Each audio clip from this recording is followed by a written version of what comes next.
नमस्कार, CSK news में आपका स्वागत है। तो दोस्तों, इस वक्त की बड़ी अपडेट निकल के आ रही है। आपको बता दें, पंजशीर पर हमला हो गया है। जी हां, दरअसल पंजशीर में एक तरीके से 350 लड़ाके ढेर कर दिए गए हैं। 40 को बंदी बना दिया है। नॉर्दर्न अलायंस ने बड़ा दावा किया। दरअसल तालिबान और पंजशीर के शेरों के बीच जोरदार हिंसा तेज हो चुकी है। जी हां, दरअसल हम कह सकते हैं कि युद्ध के हालात बन चुके हैं। और एक सबसे बड़ी खबर निकल के आ रही है कि पंजशीर में जोरदार जंग छिड़ चुकी है। तालिबान और नॉर्दर्न अलायंस के लड़ाकों में इस बीच अमरुल्लाह सलेह ने भी बड़ा ऐलान कर दिया है। तो दोस्तों, इसको जानना बेहद जरूरी है। और कैसे, इस बीच दूसरी बड़ी अपडेट बताएंगे। भारत को रूस ने दिया है बड़ा झटका यूएनएससी में। जी हां, दरअसल ये भी हम आपको बताएंगे कैसे भारत की अध्यक्षता वाले प्रस्ताव पर रूस ने कैसे झटका दे दिया है। और खास करके हम कह सकते हैं कि इनडायरेक्टली तालिबान का समर्थन कर दिया है भारत का, क्यों नहीं, ये इसके मायने क्या हैं और रसिया ने इसको लेकर स्टेटमेंट क्या दिया है। और इस बीच काबुल एयरपोर्ट ठप होने से पाकिस्तान ईरान बॉर्डर पर हजारों लोगों का हुजूम अनियंत्रित हो चुका है।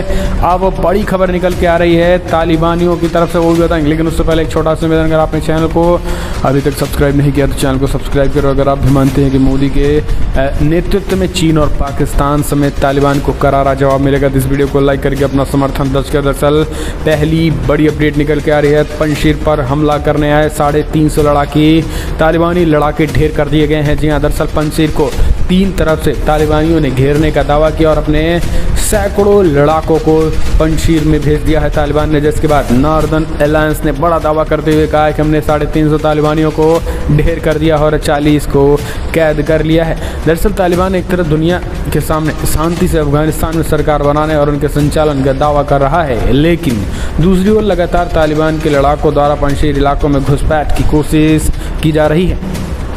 ट्विटर पर नॉर्दर्न अलायंस की ओर से दावा किया गया है कि बीती रात खवाक में हमला करने गए तालिबान के करीब 350 लड़ाकों को ढेर कर दिया गया है, जबकि 40 से अधिक को कब्जे में ले लिया गया है। एनआरएफ के इस दौरान कई अमेरिकी वाहन हथियार हाथ लगे हुए हैं। दरअसल इससे पहले जानकारी आई थी कि मंगलवार रात को भी तालिबान ने पंजशीर में घुसने की कोशिश की है, जहां उसका मुकाबला नॉर्दर्न अलायंस यानी एनए के लड़ाके से हुआ है। स्थानीय पत्रकार नतीक मलिकजादा द्वारा किए गए ट्वीट्स के मुताबिक अफगानिस्तान के पंजशीर के एंट्रेंस पर गुलबहार इलाके में तालिबान लड़ाकों और नॉर्दर्न अलायंस के लड़ाकों के बीच मुठभेड़ हुई है। इतना ही नहीं, तालिबान द्वारा यहाँ पर एक पुल उड़ाने की भी खबर सामने आई थी और यहाँ पर एक तरीके से आपको बता दें कई लड़ाकों को भी पकड़ा गया था। दरअसल इससे पहले सोमवार रात को भी तालिबान और नॉर्दर्न अलायंस के लड़ाकों के बीच गोलीबारी हुई थी और इसमें भी बड़े पैमाने पर तालिबानी मारे गए थे। लेकिन जिस तरीके से तालिबानी खास करके अमेरिकी सेना जाने के बाद नॉर्दर्न अलायंस और खास करके पंजशीर की तरफ कूच किया है, ये अपने आप में कहीं न कहीं एक तरीके से चिंता बढ़ाने वाली बात नॉर्दर्न अलायंस और पंजशीर के लिए है। लेकिन पंजशीर के शेरों ने आर पार के जंग का ऐलान कर दिया है। यही कारण है कि तालिबान के जो 350 लड़ाके ढेर हुए हैं वो तालिबान के लिए बड़ा झटका साबित हो रहा है। और अगर रिपोर्ट्स की जो बात करें दोस्तों, अगर बात करें तो तालिबान खाना पीना, दूध की सप्लाई, इंटरनेट, बिजली, पंजशीर का सब कुछ उसने बंद कर दिया है। और हम कह सकते हैं यूँ कि तालिबान कमर तोड़ने की तैयारी कर रहा है। लेकिन यहाँ पर सबसे बड़ी बात यह है कि जो नॉर्दर्न अलायंस है वो अपने लड़ाकों को इस तरीके से गोरिल्ला युद्ध सिखा दिया है कि तालिबानियों की कमर टूट रही है। और तालिबानी खास करके पंजशीर की जो एक मेन गेट है, हम कह सकते हैं कि जहाँ से एंट्री होती है, वहीं पर ही बड़े पैमाने पे तालिबानी ढेर हो रहे हैं। हालांकि तालिबान ने पंजशीर जाने वाली एक पुल को तबाह कर दिया है ताकि किसी तरीके से आवागमन ना हो सके। वो पुल एक पहाड़ी इलाकों को जोड़ रहा था और ख़ास करके 2 इलाकों को ज्वाइन कर रहा था, उसको उड़ा दिया है तालिबान ने, जिससे एक तरीके से पंजशीर के लोगों की मुश्किलें बढ़ने वाली है। लेकिन दोस्तों, अब देखने की बात होती है कि दुनिया भर के और देश, अभी तक बात करें तो तजाकिस्तान समेत कई देशों से बात करें तो हथियार, सीधा हथियार पंजशीर को मुहैया कराया जाता था। अब राशन पानी को लेकर भी देखने की बात होती है कि आखिर पंजशीर के शेरों तक कैसे पहुँचता है। लेकिन क्रिटिकल सिचुएशन आ चुकी है और तालिबान पूरी तरीके से घेर चुका है। एक सच्चाई है, नॉर्दर्न अलायंस ने 350 लड़ाके को ढेर करने की बात की है और 40 को अपने कैद में किया है, ये आप देख सकते हैं। तो ये एक चीज़ें निकल के आ रही हैं। अब एक और अपडेट ले लेते हैं, आखिर रसिया ने भारत को इनडायरेक्टली झटका कैसे दे दिया है और यूएनएससी में भारत की अध्यक्षता में तालिबान का इनडायरेक्टली समर्थन किया। दरअसल अफगानिस्तान से अमेरिका की वापसी के साथ ही भारत की अध्यक्षता में संयुक्त राष्ट्र सुरक्षा परिषद से प्रस्ताव पारित कर दिया गया है। इस प्रस्ताव के अनुसार तालिबान को अफगानिस्तान में मान्यता प्रदान की गई है और इसमें मांग की गई है कि अफगानिस्तान का धरती का इस्तेमाल आतंकियों को पनाह देने या दूसरे देशों को धमकाने के लिए नहीं किया जाना चाहिए। इस प्रस्ताव को फ्रांस, ब्रिटेन, अमेरिका जैसे देशों ने प्रायोजित किया था और यूएनएससी ने इसे स्वीकार कर लिया है। भारत समेत 13 देशों ने इस प्रस्ताव के पक्ष में वोटिंग की थी। वहीं इस प्रस्ताव के खिलाफ किसी देश ने वोट नहीं किया।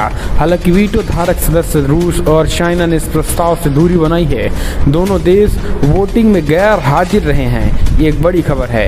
इस समय इस प्रस्ताव के अनुसार अफगानिस्तान की धरती का प्रयोग किसी भी देश को धमकाने या आतंकवाद की पनाह देने के लिए नहीं किया जाएगा।